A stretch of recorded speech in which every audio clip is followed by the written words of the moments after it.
আজকে দিনের ভিডিওটা হচ্ছে দশহরার ভিডিও। আমরা প্রতি বছর দশহরার দিন আমাদের এখানে বাড়ির কাছে কাছে এই জায়গাটায় পুজো দিতে আসি। আমাদের এই জায়গাটা নাকি কেউ একজন স্বপ্নে পেয়েছিল, তারপর থেকে এখানে এত জাগ্রত। সেটা অনেক বছর আগের কথা, হয়তো আমার জন্মেরও আগে। আমিও যেটুকু জেনেছি সব কিছু শুনেই জেনেছি।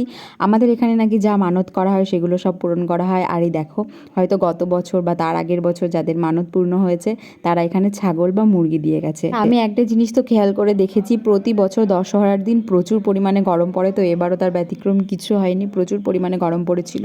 আর আমরা এসেছিলাম টোটোতে করে।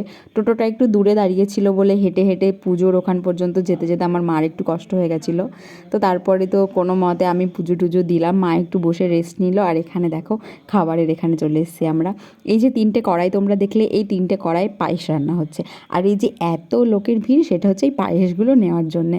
তোমরা ভেবো না জাস্ট এই 3টে কড়াইতেই এতগুলো মানুষ খাবে, একদম না। সকাল 7টা থেকে এখানে এই পায়েস রান্না হচ্ছে এবং সেগুলো সবাই খাচ্ছে। এখানে মিনিমাম প্রায় এখন অবধি 30টা কড়াই নেমে গেছে হয়তো। পায়েস মানে পায়েস নামাচ্ছে, দিচ্ছে, তারপরে আবার পায়েসের হাঁড়ি চড়িয়ে দিচ্ছে। তো এইভাবে দেখো, আমি তো কোনো মতে বাটি নিয়ে তারপরে পায়েস নিয়ে খেতে বসে পড়েছিলাম। তারপরে চলে এসেছিলাম খিচুড়ির এখানে। আসলে এত পরিমাণে ভিড় হয়, সিস্টেমটা একটু গড়বড় মতন হয়ে যায়। তো মাঠের মধ্যে যেহেতু অনুষ্ঠানের জন্য আমি মাঠে যেখানে পাই সেখানেই বসে পড়ি। তারপরে তো এখানে খাওয়া দাওয়ার পরে আমরা টোটোর কাছে যাওয়ার জন্য হাঁটা শুরু করে দিয়েছিলাম। আর আমাদের অনুষ্ঠানটা কিন্তু একদম বর্ডারের পাশে হয়। যেখানে পুজোর জায়গাটি ছিল তার পাশেই ছিল কিন্তু বাংলাদেশ বর্ডার। আর তার সবথেকে বড় প্রমাণ হচ্ছে এই যে ক্যাম্প, এটা হচ্ছে বিএসএফ ক্যাম্প। আমি বর্ডারটা তোমাদেরকে দেখাতে পারিনি, অতটা খেয়াল ছিল না আমার। তো আজকের ভিডিওটা এই পর্যন্তই, আর হবে পরের কোনো একটা ভিডিওতে। টাটা সবাইকে।